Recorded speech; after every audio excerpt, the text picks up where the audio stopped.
We got some more legendary Larry Bird trash talk stories, and plus I've saved a lot of you guys links and recommendations of reacting to your number one favorite player, Larry Bird. If you're a big fan of Larry Bird, this is the channel because we do a lot of reactions, but you ought to know that, the ones who already been subscribing. So let's get straight to this. While you're there in Boston, you play alongside the Bird, Larry. What was Big most Bird. memorable stories with Larry that you can tell us about? Because we all know how notorious of a shit talker he was.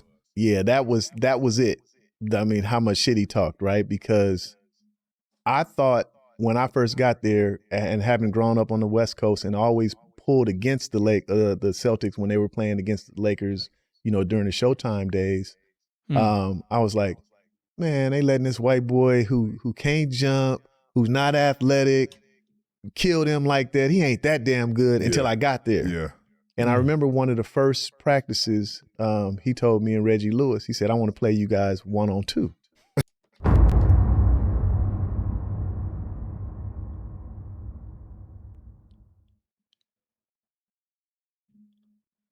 I'm going to rewind that back just to make sure I caught that. Kill them like that. He ain't that damn good until I got there. Yeah. And I remember one of the first practices, he told me and Reggie Lewis, he said, I want to play you guys 1-on-2. up to 7, right? And so, like, come on, Up man. to He's 7? like, the only catch is I get the ball first. So me and Reggie look at each other, we like, yeah, all right, man, whatever. So the next thing you know, it's 6-0. Yeah.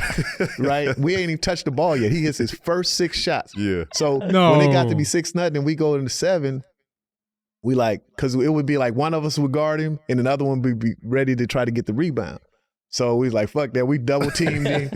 He finally missed. We got the ball. And then we just kind of played keep away from him. We end up coming back and winning 7-6. So then I was like, and that was one of my early experiences with him. I was like, okay, all right, he got a little bit more than what I thought he had. Then when we started playing, he was cooking everybody, but talking shit and telling them about it. And Kevin McHale was a bad motherfucker too. And he used to talk a lot of shit. So they would, and I'll share this quick story. We were playing Utah, and back then you score on a play, you just keep running it again until they stop it. So I would have to hit Reggie, go through, set a cross screen for Larry, and Karl Malone was guarding Larry. Larry was killing him. Kevin McHale was locking Karl Malone up on the other end, and Larry was talking about, yeah, we two bad white boys, ain't we? So I remember going across, setting the screen on Karl the first time. Larry came off, caught it, scored. As we were running back down the court, Karl Malone said, young fella, you set a screen on me again like that, I'm going to knock your head off your shoulders. The whole time I'm running down court, I'm like, damn, is he really going to do this shit? And I know we're about to run the play again, right? Because we just scored on it. So I hit Reggie again. I go across to set the pick. I'm standing in the middle of the lane. Larry cuts off, and I see Karl rear his forearm back like this. So I'm standing in. I'm like, is this motherfucker really going to try to do it? And then he came through, and at the last second, I jumped out the way, and I was like, damn, he really? Yeah. And he was going to take it out on me because Larry was busting his ass. I'm sorry. Dude. As I listen more and more to these stories about Larry Bird and just how he was at his enemies, just the people he gone against in their heads and the things he did was one of his secret weapons, right? You know, he was also very good at his craft just with basketball, but to trash talk, and that's also a part of the game. How you can dominate. If you could dominate your opponent's head space, you already got 50% of the win. All you have to do is finish it out with scoring and doing the plays and defense, right? So hearing these stories about how Larry Bird was a master at not only the physical side, but the mental side, it shows you how dominant and how much of a great player he was. But just keep going. You know, that story and the last one that stuck out with me, as a rookie, we were staying at the Howard Johnson's Motel by Fenway Park. And Larry came and got all the rookies that were trying out for the team and took us to dinner. And so we're sitting at dinner. We can't believe like Larry Bird is actually taking us out. And we said, hey, you know, where is it that we can go out down here in Boston tonight? He said, go to the Ramrod. It's a club right across the street from the motel. Ramrod. Yeah.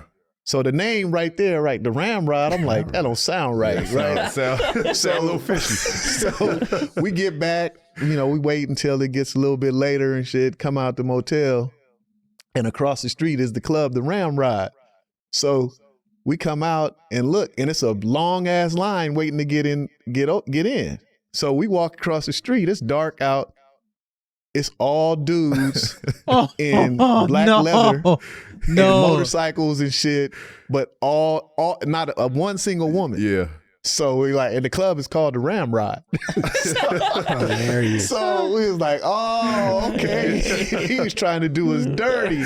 So when we got to practice the next day in training camp, he was cracking up, you know, about it. But that's where he sent it. So he had a great sense of humor. He talked a lot of shit, but a great teammate as a young player to come up and, you know, learn under and teach you the right way to do things. Mm-hmm. Mm-hmm. And you know, because and I have to peep this. Also, I had to peep this. He also didn't want to stir his teammates into going out and partying late. So it's like, instead of that, give them a great laugh and make them go back home and say, hey, go to Ramrod, right? Knowing that they're not gonna go in there, number one.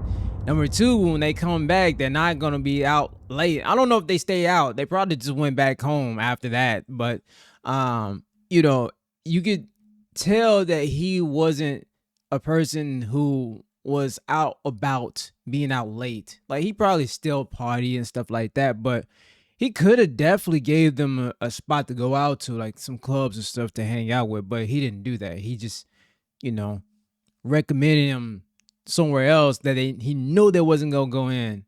So I kind of peeped that. I'm gonna rewind it back here. It's dirty.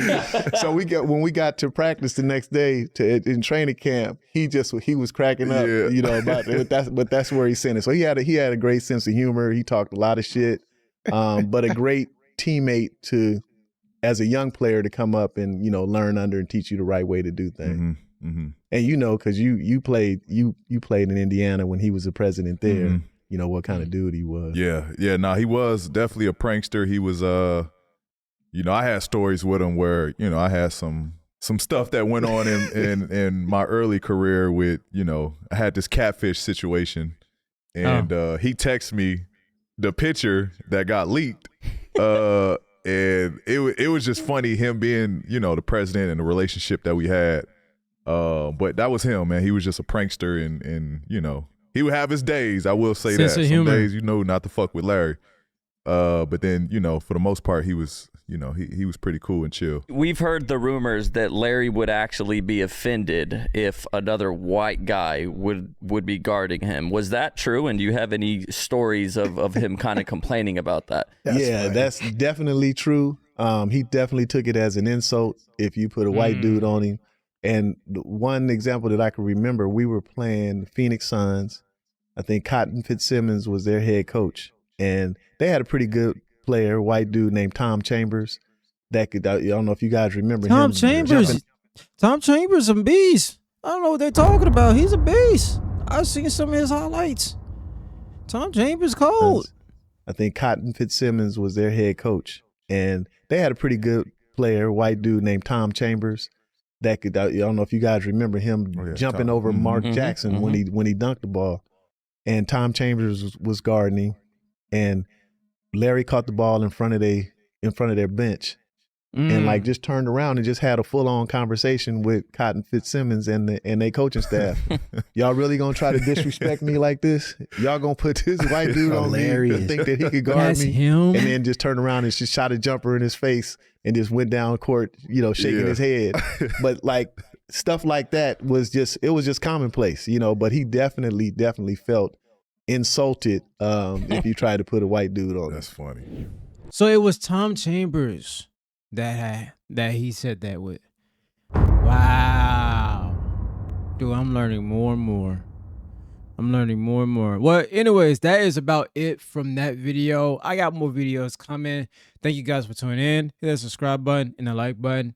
And for more epic stories and dive-ins with me about your favorite player and just in general reactions with legendary era, the golden era from the 90s to the 80s and the 70s. And yeah, see you in the next one. Peace.